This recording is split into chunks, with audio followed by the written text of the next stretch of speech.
क्योंकि आपको पता ही नहीं कि आपको मरना भी है। हमें पता है, इसलिए हम कभी घमंड नहीं करते।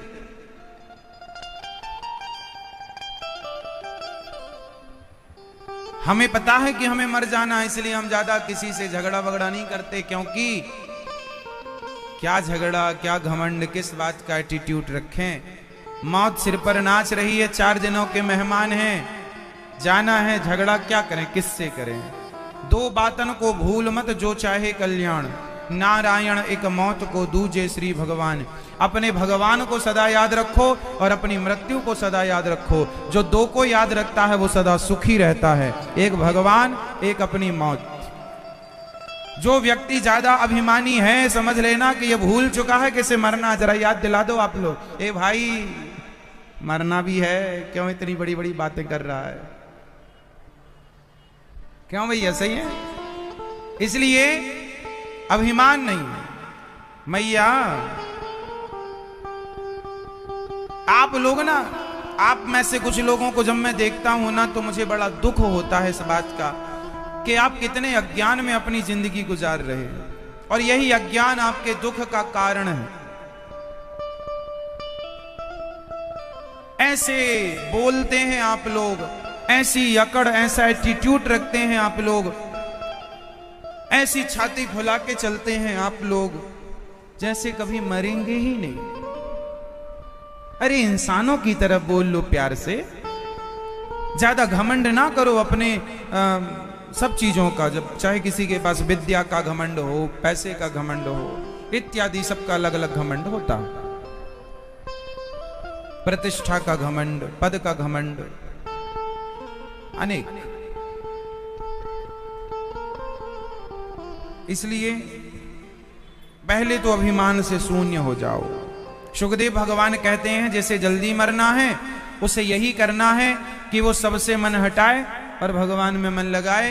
काम देखो, आपको काम नहीं छोड़ना, आपको काम नहीं छोड़ना। बताओ ये दास अनिरुद्ध, हम सुबह से शाम तक काम करते हैं कि नहीं? जोर से हाँ या ना? आप लोगों से ज्यादा काम करते हैं। आप जितने लोग यहां बैठे हैं, जितना काम आप 1 वर्ष में करते हैं उतना काम हम 1 दिन में करते हैं। आपको आश्चर्य होगा सुनकर। जितना काम आप 1 साल में करते हैं उतना काम हम 1 दिन में करते हैं। कभी हमारे साथ रह के देख लीजिएगा। काम हम आपसे ज्यादा करते हैं, आराम हम आपसे कम करते हैं, खाते भी आपसे बहुत कम है, सोते भी आपसे हम बहुत कम हैं। काम बराबर करते हैं। हमें जो जो जिम्मेदारी विधाता ने दी, तुम्हारे पास 1 माह की जिम्मेदारी है, उसे भी तुम पूरी नहीं कर पा रहे हो। हमारे पास 265 माहों की जिम्मेदारी है। हर जिम्मेदारी को पूरा करने की हम कोशिश करते हैं और बखूबी पूरी हो रही है। हम जिम्मेदारी पूरी कर रहे हैं, काम पूरा कर रहे हैं, लेकिन काम करते हुए भी, आपसे ज्यादा काम करते हुए भी आपसे ज्यादा खुश हैं, आपसे ज्यादा प्रसन्न हैं। क्यों जानते हैं इसका कारण? रहस्य। क्योंकि मैं मरा हुआ हूं। हमने अपने आप को मरा हुआ ही माना है। अब जिंदा है तो अपने लिए नहीं, अपने लिए तो बहुत जी लिया। बचपन में अपने लिए जिया, बचपन की जिंदगी अपने लिए थी। बचपन गया, जिम्मेदारियां विधाता ने दी। अब हमने हमारी अपनी अब कोई इच्छाएं नहीं बची, कोई इच्छाएं नहीं। अब जो है वो सिर्फ बिहारी जी की दी जिम्मेदारी है और वो बिहारी जी का काम है। निवेदन, उन्होंने केवल जिम्मेदारी दी सो उनके चरणों में निवेदित करते हैं। ना तो हम ये मानते हैं कि मैं करता हूं। यदि मैं ये मान लूं कि ये सब मैं कर रहा हूं तो मुझे भी आपकी तरह अभिमान आ जाएगा। यदि मैं मान लूं कि मैं कर रहा हूं तो मैं भी आप लोगों की तरह थकने लग जाऊंगा। लेकिन मैं नहीं मानता कि मैं करता हूं। मैं सदा मानता हूं कि जो कर रहे हैं, करा रहे हैं, वो केवल गोविंद है करने कराने वाले, भगवान है करने कराने वाले, भगवान श्रीमन नारायण है करने कराने वाले। उन्होंने हमें और आपको पकड़ के निमित्त बनाया। अब मैं घमंड किसका करूं? काम पूरा करो आप लोग, लेकिन करते हुए अपने को कर्ता ना मानो। सिंपल सेंटेंस याद कर लो, काम करो पर काम करते हुए अपने आप को कर्ता मत मानो। एक बार दोहराओ मेरे संग, काम करते हुए आप सारे काम कीजिए अपनी जिम्मेदारी, बेटा बेटी पति पत्नी सबको संभालिए, माँ बाप सबकी जिम्मेदारी, दुकान बिजनेस फैक्ट्री सब संभालिए, पैसा खूब कमाइए, पर सब कुछ करते हुए अपने को कर्ता ना मानिए। ये कैसे हो सकता? पॉसिबल है या नहीं? कैसे कैसे पॉसिबल है? कैसे? ये ऐसे पॉसिबल हो जाएगा कि आपने यदि ये मान लिया मैंने ये किया मैंने वो किया, तो आप सारी जिंदगी दुखी रहेंगे। और आपने संपत्ति सब रघुपति के आही, करते हो तुम कन्हैया मेरा नाम हो रहा है। कमल का पुष्प जैसे पानी में रहता है, पानी में रहता हुआ भी कमल का पुष्प पानी से अलग है। पका हुआ नारियल खोपड़ी के भीतर रहता हुआ भी खोपड़ी से अलग है। बोलो हाँ या ना? जबकि कच्चा नारियल खोपड़ी से चिपका है, पका नारियल खोपड़ी के बीच में होता हुआ भी खोपड़ी से अलग है। उसी तरह सारी जिम्मेदारियां करते हुए, काम पूरा करते हुए अपने आप को संसार से अलग रखो, अपने आप को संसार से अलग रखो। ये अलग रख पाना ही आत्मज्ञान है। अलग रख पाना ही, अभी आप सुन रहे हैं, सुनने में अच्छी लग रही होगी बात, लेकिन अपने को अलग कर पाने के लिए आपको 20 वर्ष लग सकते हैं। जब आज से अभ्यास करेंगे तो 5 साल, कोई 10 साल, कोई 20 साल, और कोई सारी जिंदगी में भी अपने को अलग नहीं कर पाता। बूढ़ी बूढ़ी माताएं जिनके दांत पूरे गिर गए, कमर झुक गई, लाठी लेके चल रही हैं, एक धक्का लगेगा मर जाएंगी। ऐसी स्त्रियां, ऐसे पुरुष बुढ़ापे की चरम सीमा पर, वो भी मोह माया में उलझे पड़े हैं, जिन्हें कल मरना है, क्योंकि वो अभी मरने की स्थिति में पहुंच गए, पर अभी तक वो अपने को अलग नहीं कर पाए, और यूं ही वो मर जाएंगे,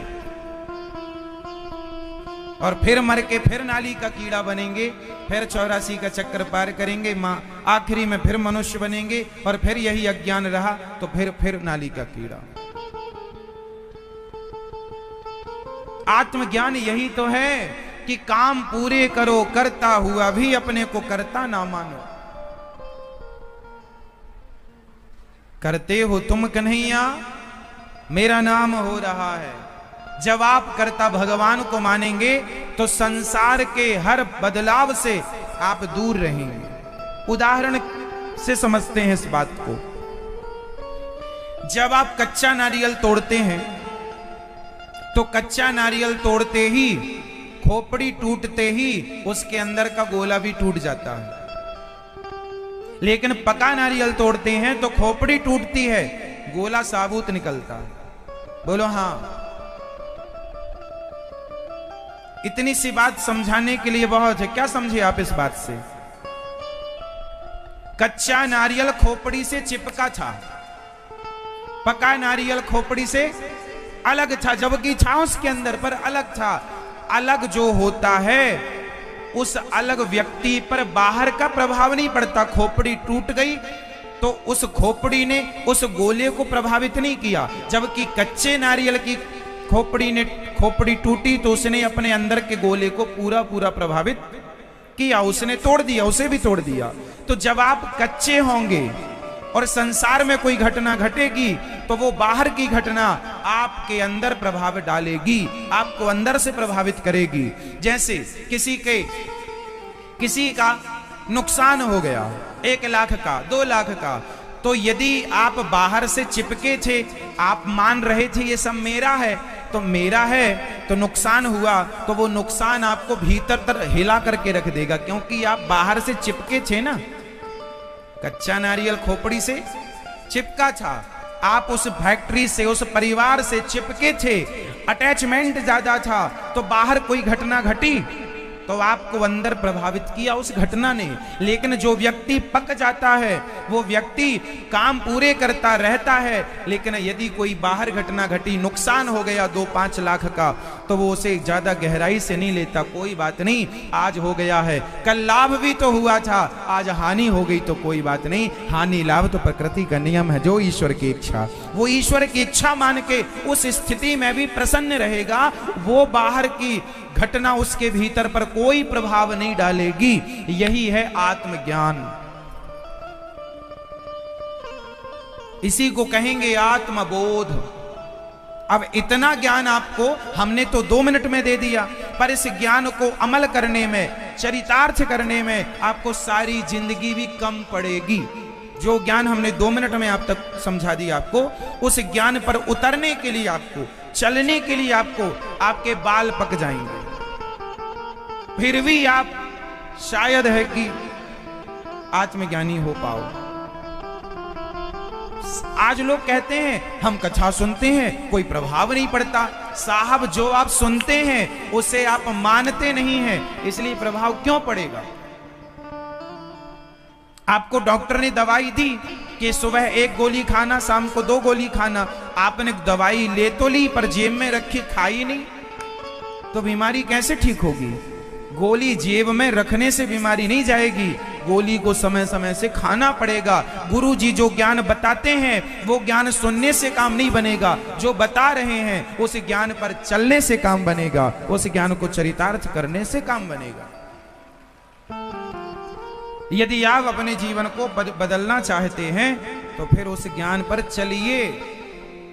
और ये दास अनिरुद्ध आपके सामने बैठा है, हम केवल कहते नहीं हैं मेरी मां, कोशिश करते हैं 100% उस ज्ञान पर चलने की। चलते हैं, फिर आपको बताते हैं।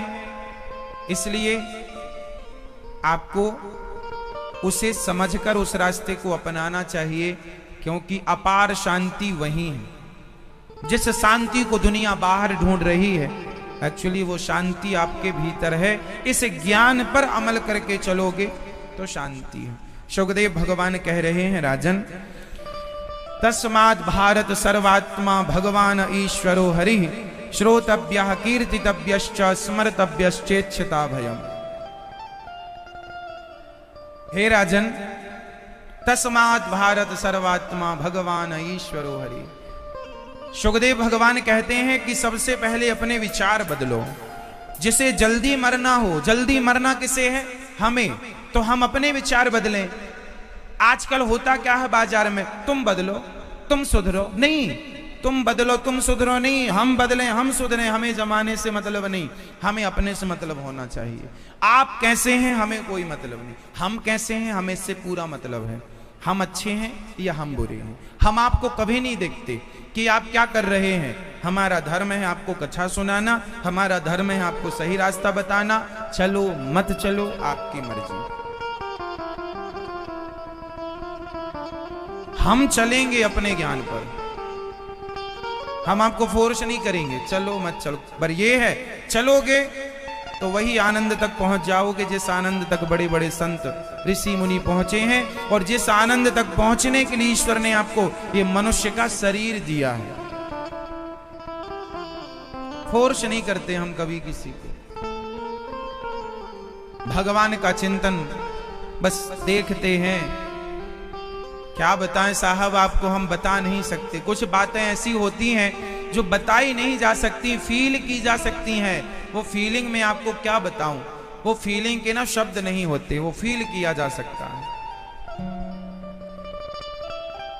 इसलिए वो जब इस रास्ते पर आप चलेंगे ना, तो आपको कुछ नहीं करना, अपने आप आपको अनुभूति होने लग जाएगी। कुछ चीजें अनुभव की होती हैं, समय के पहले नहीं होता। शुकदेव भगवान कहते हैं, राजन, विचार बदलने चाहिए। कैसे? बोले, देखने का दृष्टिकोण बदलना चाहिए। आप लोगों का देखने का दृष्टिकोण क्या है, नजरिया क्या है? देखो, नजरिया बदलने से ना सब बदलता है। एक बेटे ने अपने पिता से कहा, पिताजी हमें लाल लाल देखना है। पानी लाल, नदी लाल, समुद्र लाल, पेड़ पौधे लाल, स्त्री पुरुष लाल, सारे कपड़े लाल, आकाश लाल, पृथ्वी लाल। तो क्या ऐसा पॉसिबल था? एक बेटे ने कहा कि पिताजी हमें सब लाल देखना है, आप व्यवस्था कराओ। तो क्या पॉसिबल था कि सब लाल हो जाए? बोलो हाँ या ना। था पॉसिबल। कैसे? उसके पिता ने ऐसा इलाज कर दिया कि बेटे ने जो देखा सब लाल दिखा उसे। बताओ क्या किया पिता ने? लाल कलर का चश्मा बेटे की आंखों में लगा दिया। जब लाल चश्मा लगाया बेटे ने तो उसने आकाश को देखा तो लाल, मां को देखा तो लाल, जिस कपड़े को देखता लाल, पानी को देखे लाल, नदी देखे लाल, पृथ्वी देखे लाल। संसार को बदलने की जरूरत नहीं है, आंखों के चश्मे को बदलने की जरूरत है। यदि आपने आंखों में अभिमान का चश्मा लगाया है कुछ नजर ना आएगा, आंखों में ज्ञान का चश्मा लगाया है कुछ नजर ना आएगा। इसलिए ज्ञान और अभिमान का चश्मा निकालकर भक्ति और प्रेम का चश्मा लगाकर देखेंगे तो कण कण में गोविंद का दर्शन होगा, और जो देखना चाहते हो वो उस चश्मे से दिखेगा। इसलिए वो चश्मा चाहिए। बैक्टीरिया देखना होगा तो माइक्रोस्कोप चाहिए ही चाहिए, पॉसिबल ही नहीं उसके बिना। अमेरिका में बैठे आदमी से बात करनी है तो मोबाइल चाहिए ही चाहिए। उसी तरह ईश्वर से बात करनी है, ईश्वर को देखना है तो उनको देखने और उनको बात करने के भी कुछ सिद्धांत हैं, वो फॉलो करेंगे नहीं। सारी जिंदगी चिल्लाएंगे भगवान कहाँ है, चिल्लाते रहो। एक आदमी बोला अरे महाराज बैक्टीरिया कुछ नहीं होता है, सब ढकोसले हैं। हमने कहा होता है। अरे हमने तो कभी देखा नहीं इसलिए हम नहीं मानते बैक्टीरिया। हमने कहा हाथ धो के खाया करो, हाथ में बहुत सारे गंदे बैक्टीरिया होते हैं, सब अंदर जाते हैं। नहीं ये सब चोचले हैं, कोई हाथ धुलने की जरूरत नहीं। हमने कहा होते हैं। बोला नहीं हमने तो आज तक नहीं देखा बैक्टीरिया। हमने कहा तू नहीं देखा, पर एक मशीन होती है, माइक्रोस्कोप कहते हैं, सूक्ष्मदर्शी यंत्र, उससे देखेगा तो दिखेगा बैक्टीरिया। अरे महाराज सब बातें हैं, कुछ नहीं दिखता। हमने बहुत समझाया, बहुत मनाया, माने ही नहीं। फिर एक दिन हमने कहा चल मेरे साथ। तो हाँ एक डॉक्टर थे हम परिचित के, उनके पास था वो माइक्रोस्कोप था। हमने कहा चल यहाँ आंख लगा, देख तेरा हाथ आगे कर। उसी के हाथ में उसी की आंख से उसको दिखाया तो उसने देखा इतने बड़े बड़े। हमने कहा उससे इतने बड़े बड़े दिख रहे थे, और उसको हटाया तो इतने भी नहीं दिखे। सोचो कि बैक्टीरिया को देखने के लिए मशीन चाहिए, बिना यंत्र के बैक्टीरिया नजर नहीं आता, तो बिना मंत्र के भगवान कैसे नजर आएगा? जब तक आप उस यंत्र के पास नहीं जाएंगे तब तक आपको बैक्टीरिया नजर नहीं आएगा। जब तक आप मंत्र के पास नहीं जाएंगे तब तक ईश्वर नजर नहीं आएगा। इसलिए कहा जाता है गुरु मंत्र लो, क्योंकि उस गुरु मंत्र से उस परमात्मा को देखा जा सकता है। इसलिए हमारे यहां मंत्र लिया जाता है। क्या लिया जाता है? लोग क्या कहते हैं? गुरु मंत्र लो। यंत्र से बैक्टीरिया तो मंत्र से परमात्मा। इसलिए हमारे यहां मंत्र की परंपरा है, गुरु मंत्र। गुरु बनाने जरूरी होते हैं, गुरु बिन भवनिधि। उस मंत्र से ही आपको उस ईश्वर का साक्षात्कार हो सकता है। मुझे जितना ज्ञान, जितनी बुद्धि, जितनी समझ आई, केवल गुरु कृपा से आई। बिना गुरु कृपा के आपको समझ आ ही नहीं सकती। पुस्तकी ज्ञान अलग होता है, समझ मैच्योरिटी अलग होती है। उस स्कूली ज्ञान, पुस्तकों का ज्ञान हो जाना बड़ी बात नहीं है, लेकिन उस ज्ञान से कल्याण नहीं हो सकता। उस ज्ञान से आत्मबोध नहीं हो सकता। आत्मबोध के लिए गुरु चाहिए, गुरु बिन भव निधि तरय न कोई। इसलिए हमारे यहाँ गुरु है, इसलिए हमारे यहाँ वर्ष में एक बार गुरु पूर्णिमा मनाई जाती है कि कम से कम आप मंत्र लेना सीखें, मंत्र जानें, क्योंकि उस मंत्र से बहुत सारे रहस्य आपको प्राप्त होते हैं। इसलिए हमारे यहाँ की परंपरा अलग है। हमारे यहाँ यंत्र पर ज्यादा भरोसा नहीं है, क्योंकि यंत्र आज का कल को विनाशकारी सिद्ध होगा और हो रहा है। एसी की हवा अच्छी लगती है, एसी में अच्छा सुकून मिलता है, लेकिन एसी के बैक से निकलने वाली गर्मी गर्म हवा वो प्रकृति को कितना डैमेज कर रही है, आपको इसकी कोई समझ नहीं है।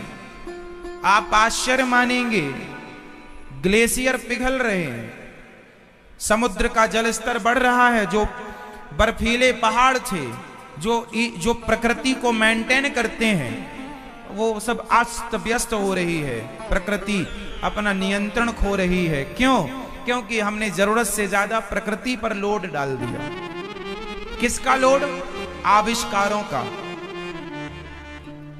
जितना कचरा घर में होता है, आप कभी समझिएगा, गूगल पे सर्च करिएगा, जितना कचरा घरों में है उतना कचरा दुनिया के सारे देशों ने मिलकर अंतरिक्ष में फैला रखा है। सैटेलाइट का कचरा, जो सैटेलाइट 20 साल में 40 साल में समाप्त हो जाती है तो वो नीचे थोड़ी आती है, वो ऊपर कचरा हो जाती है।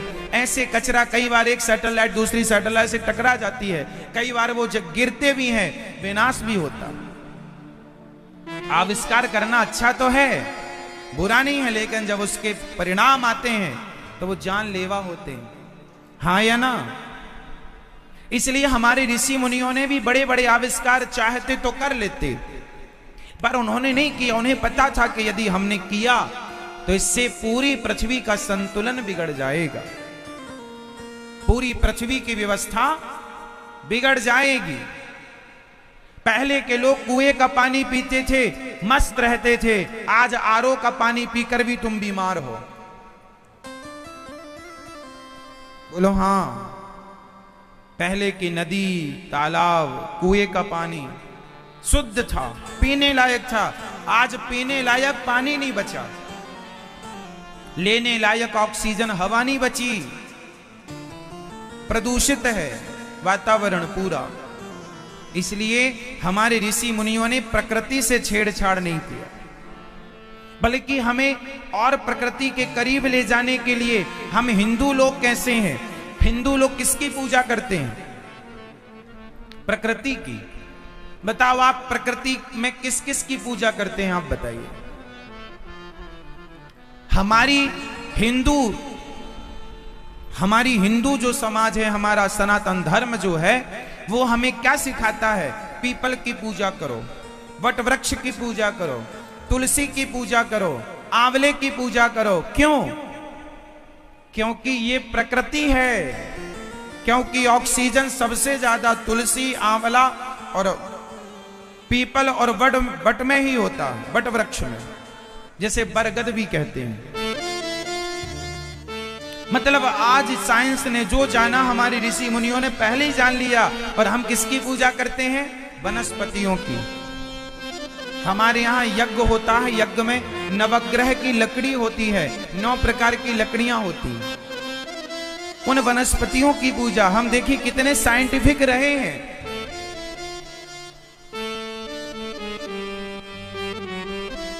दुनिया क्या कर रही है? हम क्या करते थे? हम वृक्षों की पूजा, क्योंकि हम जान गए थे कि वृक्ष हमारे जीवन में कितने उपयोगी हैं। आज साइंस कह रही है कि भाई वृक्ष लगाओ, आज नगर पालिका, आज सरकारें कह रही हैं वृक्ष लगाओ। हमारे सनातन धर्म में सिद्धांत बना के गए ऋषि मुनि के वृक्ष लगाओ, पूजा करो। हमारे यहां नदियों की पूजा होती है। किस किस नदी की? हमारे यहां नदी बहुत हैं, जिनमें प्रमुख नदियां कौन कौन हैं? गंगा च यमुना चैव गोदावरी सरस्वती नर्मदा सिंधु कावेरी। ये 7 नदियां विशेष, सिंधु कावेरी। गंगा यमुना, गंगा च यमुना चैव गोदावरी सरस्वती नर्मदा सिंधु कावेरी। तो ये हमारे यहाँ नदियां जो हैं, तो फिर और नदियां बहुत विस्तार से हैं, पर इन 7 नदियों की विशेष महिमा है। तो हमारे यहां नदियों की पूजा है, हर तीर्थ हमारे यहां नदी के किनारे है। कितना साइंटिफिक था नदियों की पूजा, क्योंकि नदियां ही हम सबका पोषण करती हैं। नदियां ना हो तो जीवन संभव ना हो। हम लोग नदियों की पूजा, हम लोग समुद्र की पूजा करते हैं। विदेशी लोग समुद्र में कपड़े उतार कर नहाते हैं, और भारत के लोग गंगा सागर जा करके और समुद्र को प्रणाम करके सूर्य भगवान को जल चढ़ाते हैं। हमारी मानसिकता क्या है? हम सबको देवतुल्य मानकर सबका सम्मान करते हैं, आदर करते हैं। नदियों की, समुद्र की, हमारे यहां जानते हो और किसकी पूजा है? हमारे यहां इंसानों की पूजा है, माता की पूजा, पिता की पूजा, गुरु की पूजा। और इंसानों की ही नहीं, पत्थर की भी पूजा, सबकी पूजा। हम सबका थैंक यू। हमारे यहां सूर्य भगवान को जल चढ़ाकर थैंक यू कि आपने हमें प्रकाश दिया। चांद को हमने जल चढ़ा, चांद को हमने नमस्कार किया, चांद को प्रणाम किया, क्योंकि चांद ही रात्रि को सारी वनस्पतियों में अमृत, जो वनस्पतियों में जो भी औषधि ताकत होती है, वो औषधीय गुण चांद से प्राप्त होते हैं। आपको पता है? इसलिए कहते हैं शरद पूर्णिमा की रात्रि में चांद से अमृत बरसता है। वो अमृत ये नहीं कि पी के तुम अमर हो जाओगे, वो अमृत का मतलब है कि जिस वनस्पति में जो गुण है, वो गुण देने का काम चांद का। हाँ या ना? जैसे सूर्य भगवान विटामिन डी देते हैं, सूर्य भगवान हमें क्या देते हैं? Vitamin D. उसी प्रकार जैसे सूर्य का प्रकाश विटामिन डी देता है, उसी प्रकार चांद का प्रकाश भी हमें बहुत सारे औषधीय गुणों से परिपूर्ण करता है। इसलिए पूर्णिमा के दिन और नवमी, दशमी, एकादशी, द्वादशी के दिन जो उजेला पक्ष होता है, शुक्ल पक्ष, उस समय नवमी, दशमी, एकादशी, द्वादशी, त्रयोदशी और पूर्णिमा का चांद 10 मिनट के लिए छत में जाकर, जैसे 10 मिनट के लिए सूर्य का प्रकाश लेना जरूरी होता है शरीर के लिए, नहीं लोगे तो विटामिन डी की गोलियां खानी पड़ेंगी, उसी प्रकार चांद का भी प्रकाश लिया करो। आप बच्चों को दिलाया करो, 10 मिनट 20 मिनट थोड़ा खुले आकाश में थोड़ा रहा करो, थोड़ा चांद को निहारा करो। उसका पूरा प्रकाश फेस पर, बॉडी पर पड़ना चाहिए, पॉजिटिव होता है। आपके जीवन के तमाम, आजकल तुम रोगी क्यों हो? ना तुम्हारे शरीर पर सूर्य का प्रकाश पड़ रहा है, ना तुम घर के अंदर घुसे रहते हो, दिन भर टीवी, दिन भर मोबाइल, ना सूर्य का प्रकाश पड़ पा रहा है, ना तो चांद का प्रकाश पड़ पा रहा है। गाड़ियां तुम्हारी लग्जरी हैं, घर से गाड़ी में घुसे, ऑफिस में निकले, सूर्य का जरा भी प्रकाश नहीं पड़ रहा है। हड्डियां कमजोर हो रही हैं विटामिन डी के कारण, डी की कमी के कारण। और औषधीय गुण, रोग प्रतिरोधक क्षमता जो है शरीर में, वो चांद से विकसित होती है। साइंस बोल रहा हूं मैं आपको। आप इस साइंस को कितना समझेंगे मुझे नहीं पता, पर हमारे ऋषि मुनियों ने समझा और समझाया, वही मैं आपको समझा रहा हूं।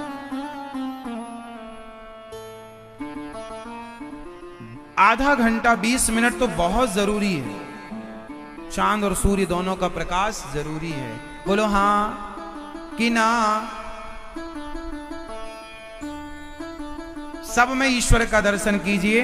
और श्रोतव्य कीर्तितव्यश्च, ज्यादा से ज्यादा सुनिए, सुनने की आदत बनाइए, अभ्यास सुनने का कीजिए। सुनो, श्रुत्वा, सुनिए, कथाएं सुनिए, अच्छी बातें सुनिए, बड़ों की बातें सुनिए। ज्यादा सुनना है, बोलना कम है।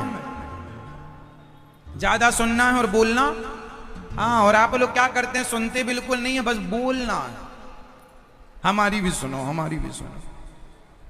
इसलिए कम बोलिए, ज्यादा से ज्यादा सुनिए। इसलिए ईश्वर ने कान 2 दिए हैं, 2, और मुंह दिया है 1। एक मुंह है तो बोलो कम, 2 कान है सुनो ज्यादा।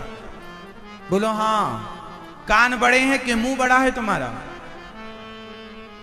मैं ये बताओ, मुंह बड़ा है कि कान? क्या बड़ा? कान। कान क्यों बड़े? सुनो ज्यादा, मुंह छोटा, बोलो कम, कम बोलो, टुप्पी टाप रहो। श्रोतव्य कीर्ति, ज्यादा से ज्यादा कीर्तन, स्मर्तव्यश्च, स्मरण करो, और जितासनो। ये सारी बातें सुखदेव भगवान परीक्षित को समझा रहे हैं, वही मैं आपको समझा रहा हूं। तस्मात् भारत, अब क्या कहा? जितासनो, जित श्वासो, जित संगो, जितेंद्रिया। जितासन। आप में से कितने लोग सवेरे सवेरे योग करते हैं, प्राणायाम करते हैं? जो योग प्राणायाम अभ्यास करते हैं वो हाथ उठा सकते हैं। भैया, ओ लाला, तुम योग नहीं करते? नहीं करते, इसलिए तुम्हारा शरीर ऐसा है। योग करते तो फिट होते।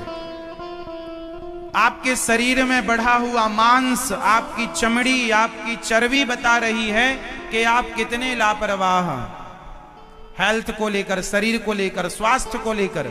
डॉक्टरों में आप लाखों रुपए खर्च कर देते हैं, लेकिन कहा जाए कि सवेरे जल्दी जाग जाओ और जरा 20 मिनट प्राणायाम योग कर लो, सूर्य नमस्कार कर लो, प्राणायाम कर लो, थोड़ा डर बिठक मार लो, उठक बिठक लगा लो, शरीर स्वस्थ रहेगा। नहीं करना? महाराज जी हम तो दिन भर काम करते। काम अलग होता है, योग अलग होता है। यदि आप अपने स्वास्थ्य को लेकर जिम्मेदार हैं, जागरूक हैं, तो आप जागरूक लोग वही हैं जो 20 मिनट, 25 मिनट, 30 मिनट सवेरे नित्य योग करें। मैं इतना व्यस्त होकर भी रोज योग करता हूं, नित्य योग करता हूं, शीर्षासन में नित्य करता हूं। कोशिश कभी छूट जाए अलग विषय है। भुजंगासन, मुझे ज्यादा बैठना होता है, यदि मैं योग नहीं करूंगा मुझे सर्वाइकल हो जाएगा। सर्वाइकल मीन्स हड्डियां अकड़ जाएंगी, क्योंकि 24 घंटे में मैं कम से कम 12 घंटे बैठता हूं लगभग। यहां बैठना, वहां बैठना, मेरा काम बैठने की है। योग नहीं करूं तो मैं बीमार ही पड़ा रहूं। पर मैं एक भी गोली नहीं खाता डॉक्टरों की।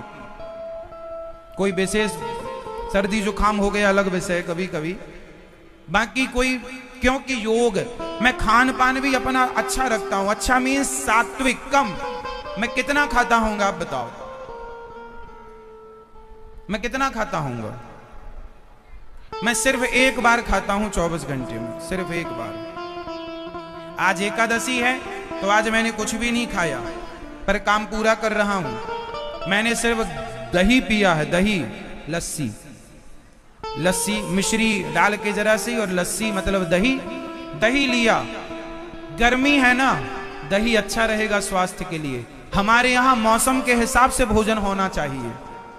मौसम सर्दी का है तो खान पान अलग होना चाहिए, मौसम गर्मी का है तो खान पान अलग होना चाहिए। आपके शरीर को कितनी आवश्यकता है मैं आपको बता दूं, आप आश्चर्य मानेंगे। आप 1-2 गिलास दही पी लीजिए, लस्सी पी लीजिए, शुद्ध दूध, शुद्ध दही होना चाहिए, पर घर का, बाजार का नहीं।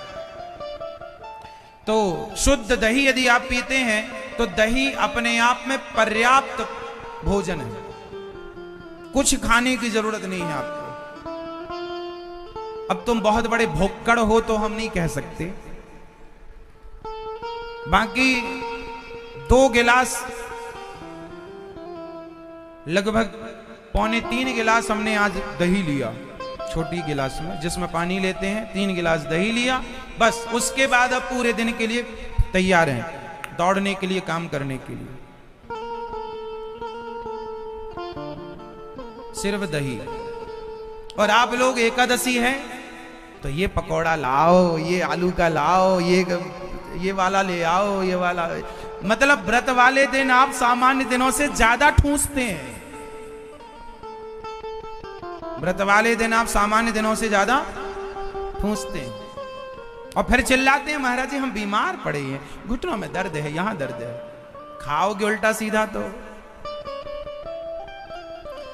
उतना खाइए जितना आपके लिए अच्छा हो। मेरी समझ कहती है कि एकादशी के दिन आप फल खाइए, या फिर दही लीजिए, दूध लीजिए, सिर्फ दूध दही मक्खन लीजिए। दूध दही मक्खन और फल में आप पूरा गुजार सकते हैं, सारी जिंदगी गुजार सकते हैं एकादशी की। क्या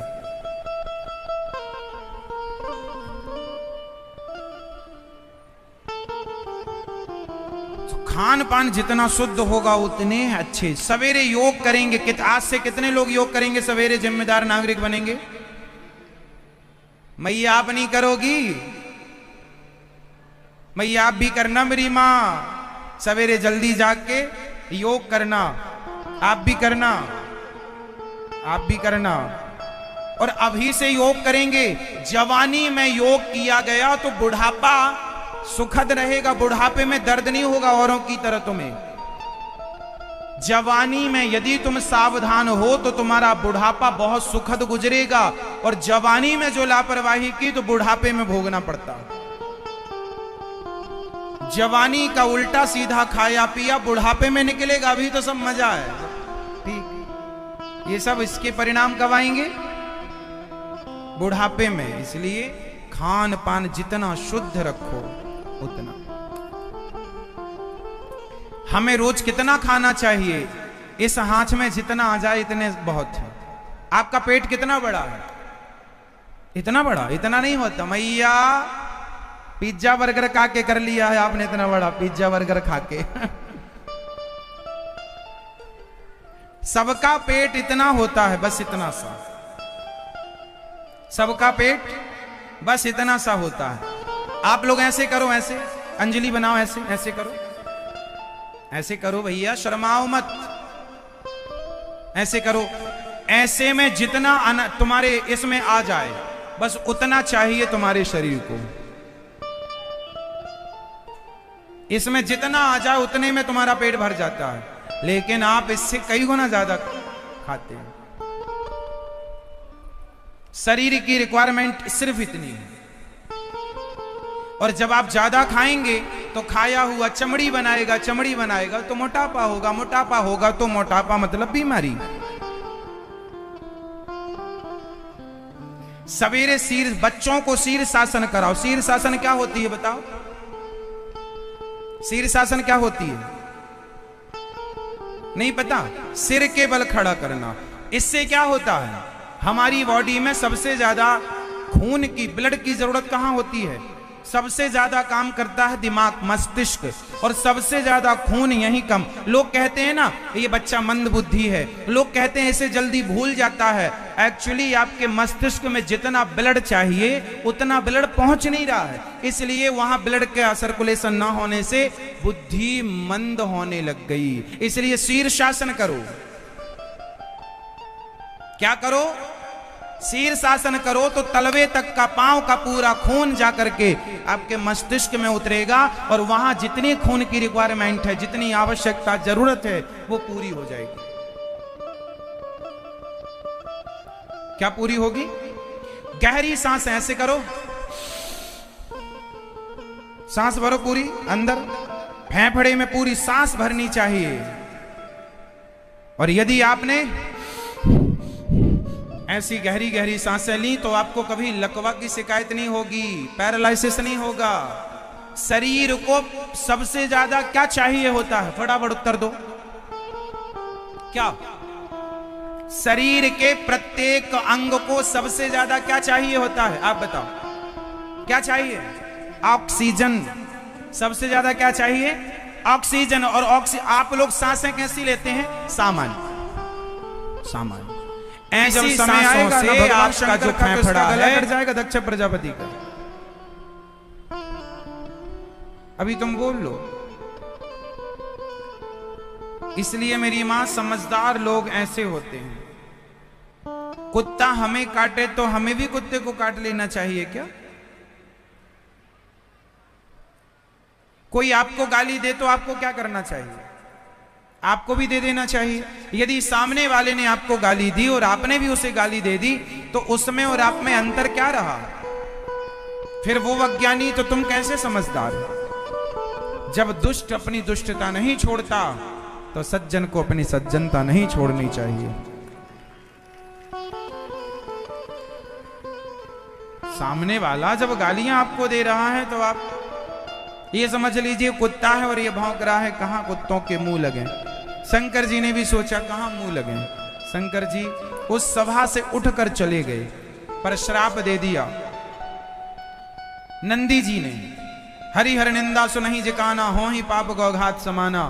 भगवान की निंदा नहीं सुननी चाहिए। गाय की हत्या करने का पाप लगता है भगवान की निंदा सुनने से। हरि और हर, भगवान शंकर की, भगवान राम कृष्ण नारायण की निंदा सुनने से गौ हत्या करने का पाप। हरि हर निंदा सुनहि जिकाना, हो ही पाप गौ घात समाना। गौ हत्या के समान पाप है। शंकर जी दक्ष ने नंदी जी ने श्राप दे दिया, जा तेरा सर बकरे का हो जाए। भृगु जी ने नंदी को श्राप दे दिया। शंकर जी उठकर चले गए, कोई उत्तर नहीं दिया। दक्ष प्रजापति ने अपने बदले की भावना से कनखल में यज्ञ कराया। उस यज्ञ में सबको बुलाया, शंकर जी को नहीं बुलाया। सारे देवी देवता विमान पर चढ़ चढ़ के गए। माता सती ने कहा, देवियों आज कहां तुम सुंदर साड़ी वाड़ी पहन के जा रही हो। देवांगनाओं ने कहा, अरे बहन तुझे नहीं पता, तुम्हारे पिता यज्ञ कर रहे हैं, हम उसी यज्ञ में जा रहे हैं। माता सती ने कहा, मेरे पिता यज्ञ कर रहे हैं और मुझे नहीं पता। भोलेनाथ से कहा, हे भोलेनाथ क्या हमारे पिता यज्ञ कर रहे हैं? शंकर जी ने कहा, कर रहे हैं कनखल में। तो आप क्यों नहीं चल रहे? शंकर जी ने कहा, बुलाया नहीं ससुर जी ने, इसलिए नहीं जा रहे। माता सती ने कहा कि नहीं, वो तो अपने पिता हैं, बिना बुलाए भी चल सकते हैं। शंकर जी बोले, वहां बिना बुलाए जाना चाहिए जहां सामने वाले के हृदय में आपके प्रति श्रद्धा है। अब आपके पिता के भीतर हमारे लिए तो कोई श्रद्धा नहीं है, वो तो हमसे चिढ़ते हैं, जलते हैं, हम नहीं जाएंगे क्योंकि बुलाया नहीं। आवत ही हर से नहीं, नैनन नहीं स्नेह, तुलसी तहां न जाइए, कंचन बरसे मेघ। जहां आपका आदर ना हो, सम्मान ना हो, वहां नहीं जाना चाहिए। कथा भागवत में, कीर्तन में तो बिना बुलाए जाना चाहिए, पर किसी व्यक्ति विशेष के कोई पर्सनल कोई काम हो तो नहीं जाना चाहिए। पर भगवान से जुड़ा संबंध हो तो हम भगवान के लिए बिना बुलाए भी, जैसे आप में से बहुत लोग यहाँ कथा में बैठे हैं तो आपको कोई बुलाया थोड़ी था, पर आप आए हैं क्योंकि आपका भगवान से संबंध है, आपको भगवान से प्रेम है। तो कथा में बुलाने का इंतजार ना किया करो। भगवान के कीर्तन भजन कथाओं में तो बिना बुलाए जाना चाहिए भगवान के लिए, पर किसी व्यक्ति विशेष के यहां तब जाना चाहिए जब बुलाए। नहीं बुलाए तो नहीं जाओ। शंकर जी नहीं गए, दक्ष प्रजापति ने नहीं बुलाया, शंकर जी नहीं गए। माता सती जिद करने लगी, हमें तो जाना है। शंकर जी रोके, मत जाओ, नहीं मानी और माता सती उस यज्ञ में गई। पति का अपमान देखा, माता सती योग अग्नि में जलकर भस्म हो गई। भगवान शंकर माता सती के वियोग को सहन ना कर पाए। माता सती का जलता शरीर लेकर दौड़े। माता सती के जहां जहां शरीर के अंग गिरते गए वह एक एक शक्ति पीठ बनती गई।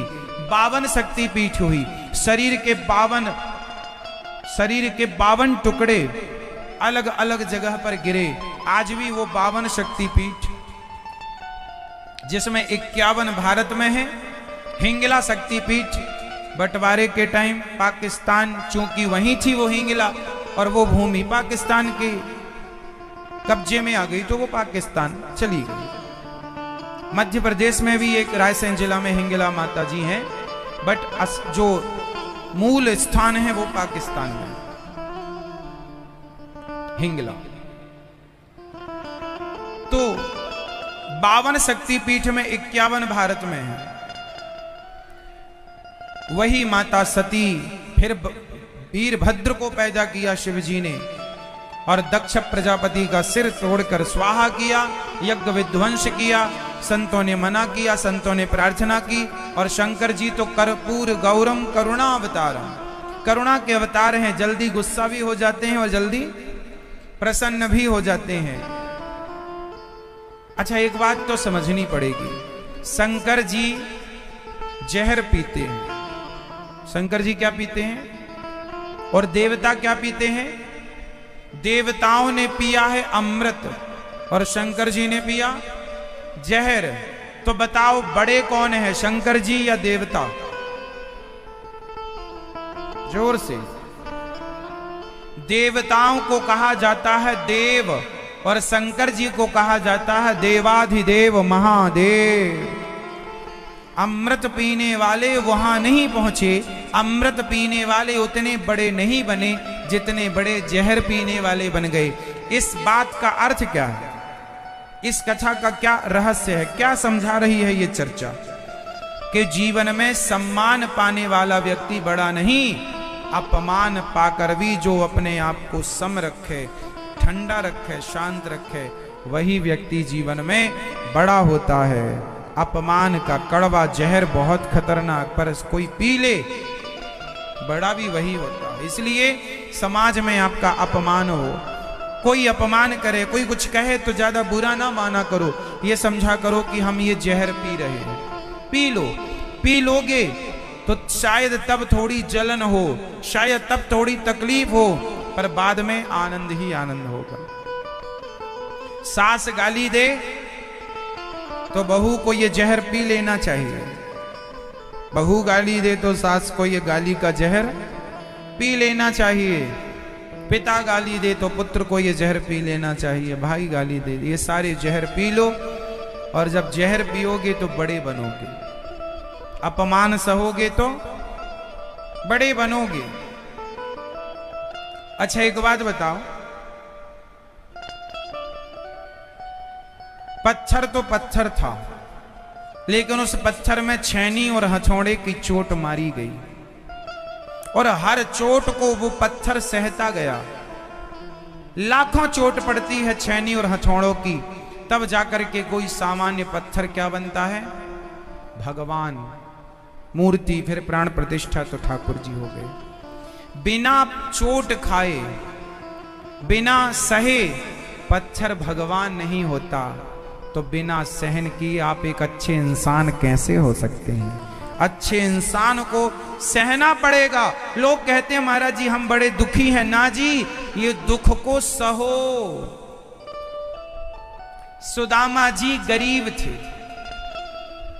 यदि उस गरीबी के दर्द को ना सहा होता तो क्या आज इतिहास में, क्या पुराणों में आज सुदामा जी का नाम होता? क्या सुदामा जी की कोई कथा होती? यदि उन्होंने आप लोगों की तरह, अरे भगवान हम तो तुम्हारे इतने बड़े भक्त और हमारे घर में खाने को रोटी नहीं है, पर सारी जिंदगी बुढ़ापा आ गया, सारी जिंदगी उन्होंने फटी सी धोती और पूरी जिंदगी गुजार दी उस गरीबी में। पर धन्य है सुदामा जी, उस गरीबी, उस विषम परिस्थिति में भी उन्होंने अपने संतुलन, अपने धैर्य, ईश्वर चिंतन को नहीं छोड़ा। परीक्षाएं तो देनी पड़ेंगी ना मेरी मां, सहन तो करना पड़ेगा ना, तपना पड़ेगा। अरे लोहे भी, सोना भी चमकने के लिए भट्टी में जाना पड़ता है उसे।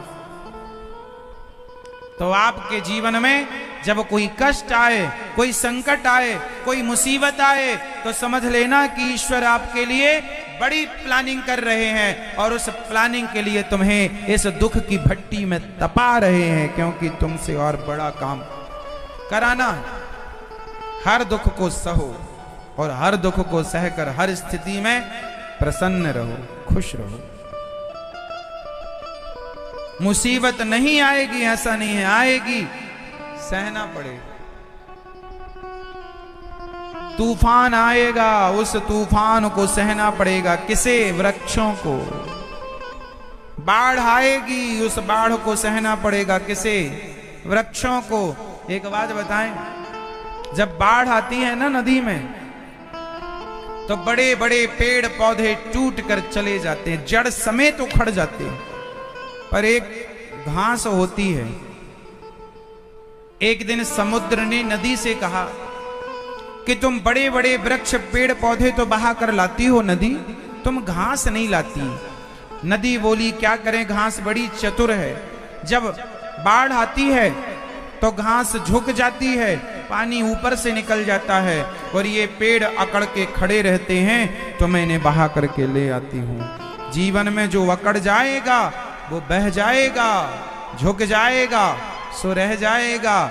झुकता वही है जिसमें जान होती है, अकड़ खास मुर्दे की पहचान होती है। इसलिए जीवन में शंकर जी की तरह बनो। भगवान शंकर गालियां खा रहे हैं, अपमान सह रहे हैं, चुप हैं, कोई उत्तर नहीं। आपको भी थोड़ा झुकना सीखना चाहिए। रिश्ते यदि झुकने से बचते हो तो बचा लेना चाहिए, और झुकता तो वही है ना जिसमें जान होती है। अकड़ खास मुर्दे की, झुकना सीखिए, झुकिए। कई लोग टूट जाते हैं, रिश्ते तोड़ लेते हैं, झुकते नहीं है, गलत बात। शंकर जी, माता सती चली गई, माता सती पार्वती के रूप में जन्म लेती हैं हिमालय की बेटी बनकर, और शिव पार्वती का विवाह होता है। शंकर जी कैलाश पर्वत पर प्रेम पूर्वक रहते हैं। बोलिए शंकर भगवान की जय।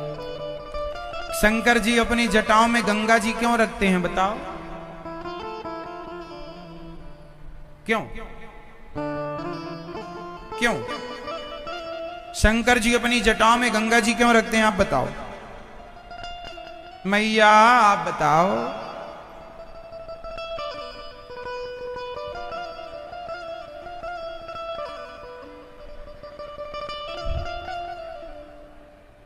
मैया, ओ पीछे वाली मैया, शंकर जी जटाओं में गंगा जी क्यों रखते हैं मेरी मां?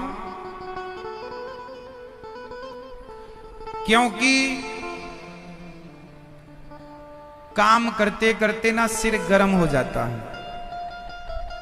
शंकर जी कहते हैं कि जीवन में शंकर जी ने अपने माथे पर गंगा रखी, मतलब शंकर जी का दिमाग कैसा है? ठंडा। शंकर जी कहते हैं काम कितना भी करो पर हमेशा दिमाग को ठंडा रखना चाहिए। ठंडे दिमाग में सही निर्णय होते हैं, सही थॉट आते हैं, सही विचारों का जन्म होता है। यदि दिमाग गर्म है तो अच्छे विचार नहीं आएंगे। अच्छे विचार आने के लिए दिमाग का क्या होना चाहिए? और डबल ठंडा, ठंडी चांद चंद्रमा भी रखी है शंकर जी ने। एक काम ना करे तो दूसरी जिंदाबाद। शंकर जी के गले में सांप क्यों लटके हैं बताइयो जरा मेरी मां? आपने तो सोने का हार पहना है, शंकर जी ने सांप पहने हैं। बताओ शंकर जी के गले में सर्पों की माला क्यों है? सांप क्यों पहनते? सांप भी कोई पहनने की चीज है? आप बताओ क्या मैसेज है उसके पीछे का उद्देश्य? क्या सिखाना है? आप बताओ भैया, बताइए, आप बताइए, आपसे पूछ रहे हैं। शंकर जी सांप क्यों पहनते हैं गले में? गले में सर्पों की माला क्यों?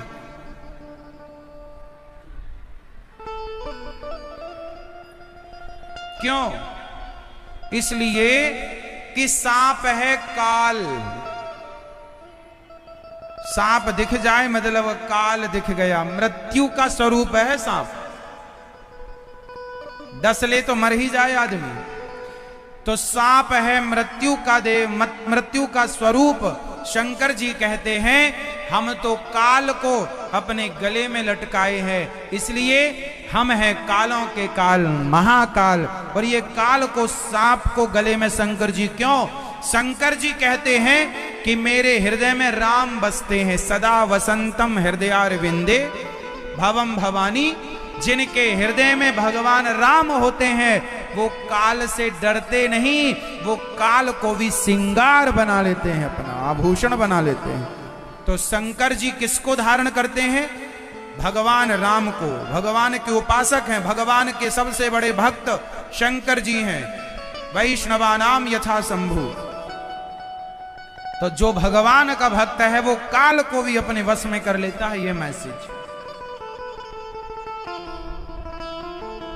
शंकर जी बैल पर क्यों चलते हैं? क्या मतलब है इसका? मैया, शंकर जी के पास कौन सी गाड़ी है?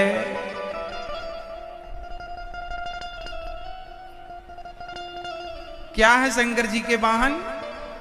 आपके पास मर्सिडीज है, आपके पास ये गाड़ी है, वो गाड़ी BMW है, फला है, ढिमका है, पर आपके भोलेनाथ भगवान शिव, हम सबके भगवान शंकर जी बैल पर, नंदी पर चलते हैं। इसका तात्पर्य क्या है? मैसेज क्या है? नंदी है धर्म का स्वरूप। शंकर जी किस पर चढ़ते हैं? नंदी मतलब धर्म। और धर्म के पांव कितने होते हैं? 4। धर्म के 4 चरण कौन कौन से हैं? बताओ जरा मेरी मां। लो सोचो, ये नहीं पता तो क्या है? वे सही है। धर्म के चरण कितने, कौन कौन से? भैया, ओ भैया आप बताओ, चश्मा यहां जो रखे हो, चलो बताओ धर्म के कितने चरण होते हैं? 4। कौन कौन से? नहीं, ओ छोरा, ओ पानी की बोतल वाले भैया, बताओ धर्म के कितने चरण होते हैं? कौन कौन से? पानी ढोने में ही लगा है छोरा।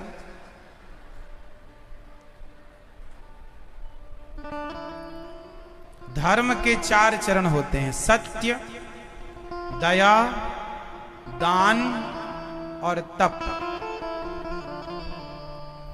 धर्म के कितने चरण होते हैं? बैल के कितने पांव? 4। इसलिए आपने शंकर जी के मंदिर में एक चीज नोटिस की होगी, नंदी जहां बैठते हैं तो बताओ नंदी के कितने पांव दिखते हैं और कितने नहीं दिखते? शंकर जी के मंदिर में आपने नंदी पर गौर किया? कितने पांव दिखते हैं और कितने नहीं दिखते? बताओ, आपने कितने पांव देखे नंदी के? 2 देखे। आपने कितने देखे?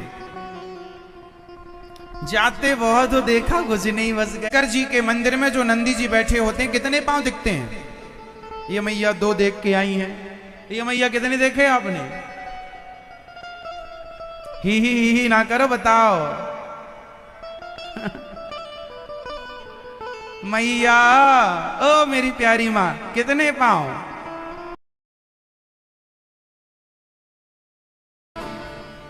सौतेली मां सुरुचि, उसने देखा कि ये अपने पिता की गोद में बैठ गया। अच्छा, सुरुचि को भी कैकई वाला हाल था। सुरुचि को भी लग रहा था कि मेरा बेटा राजा बने, जबकि बड़े थे ध्रुव जी, तो उसे डर था कि ये बड़ा है, तो जबकि नियम ये था कि बड़ा बेटा ही राजा बनता था। तो सुरुचि डर गई थी कि कहीं ये राजा ना बन जाए, तो उस ध्रुव जी का हाथ पकड़ के उसने नीचे गिराया। जा, तो इस गोद में बैठने का अधिकारी नहीं है। एक छोटे से बच्चे का अपमान होता रहा। एक स्त्री सुरुचि, सौतेली मां अपमान करती रही और राजा चुपचाप बैठे तमाशा देखते रहे। क्यों? इसलिए कि जो आदमी स्त्री का गुलाम हो जाता है ना, लंपट, स्त्री लंपट, योनि लंपट, वो स्त्री के खिलाफ कभी नहीं जा सकते। जो स्त्री नचाएगी, जैसे नचाएगी, उन्हें वैसे नाचना पड़ेगा।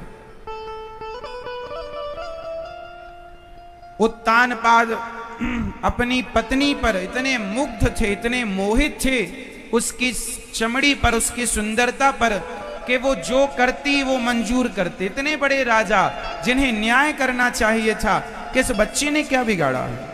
5 साल का, उसे क्यों अपमानित सभा में कर रही हो? अपमानित ध्रुव जी होते रहे और उत्तानपाद तमाशा देखते रहे।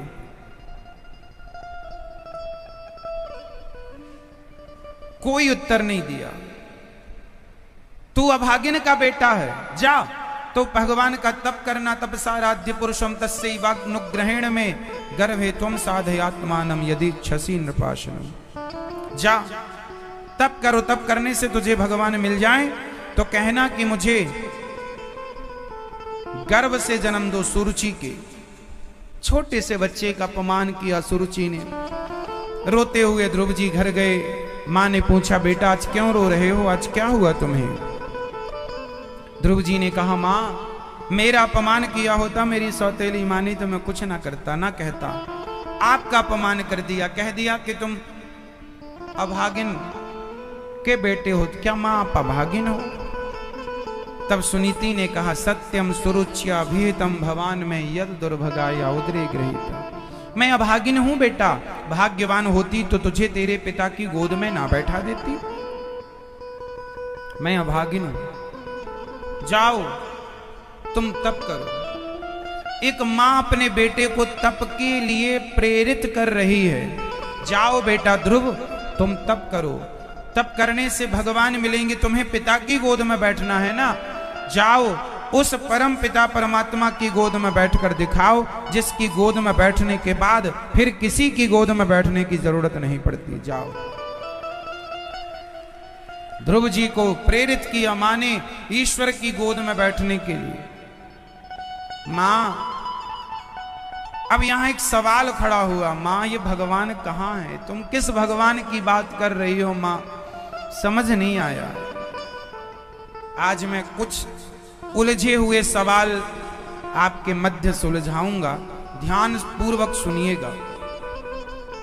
अच्छा ये बताओ कि भगवान कहां रहते हैं?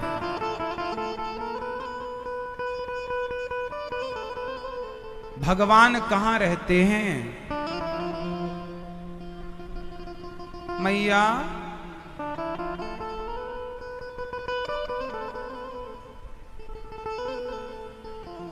भगवान कहां रहते हैं?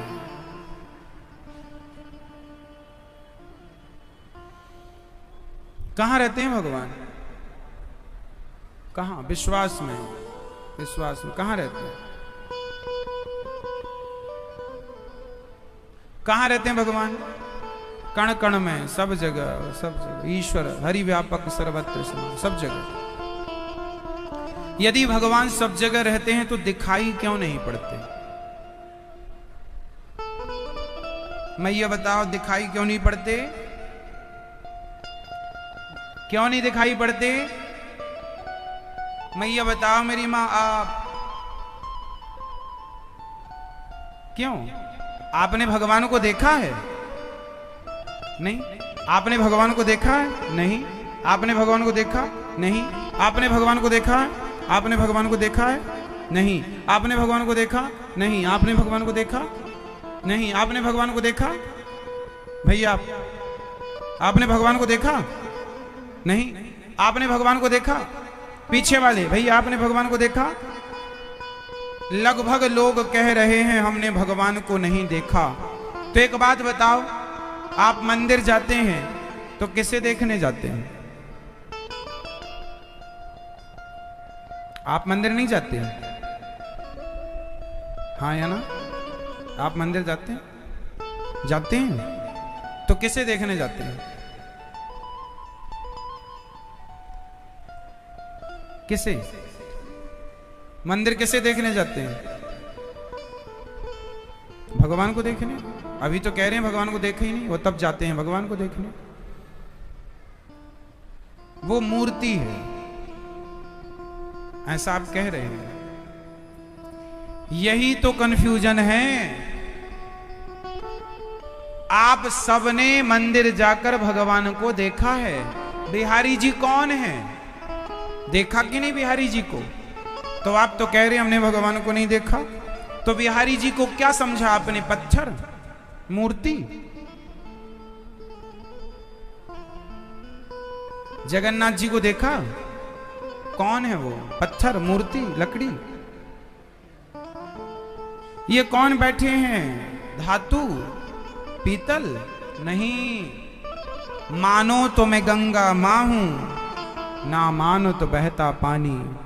भगवान मूर्ति में नहीं होता साहब, भगवान कण कण में नहीं होता। यदि ईश्वर कहीं होता है तो केवल विश्वास में होता है। प्रहलाद जी ने कहा कि इस खंबे पर भगवान है, तो प्रहलाद ने कह दिया तो भक्त का वचन मिथ्या ना हो जाए, इसके लिए भगवान खंबा तोड़कर नरसिंह बन करके आ गए। भगवान पत्थर पर जब से नरसिंह बनकर प्रहलाद के लिए प्रकट भये, तब से पत्थर की मूर्तियां बनाई जाने लगी कि प्रहलाद के लिए आए हैं तो हमारे और आपके लिए भी आएंगे। कितने मीराबाई द्वारिकाधीश के मुंह में समा गई थी। चैतन्य महाप्रभु जगन्नाथ भगवान के मुख में समा गए थे। ये मूर्तियां नहीं हैं। आपने भगवान को देखा है, लेकिन आप होशियार हो चुके हैं। आपका मन ये कहता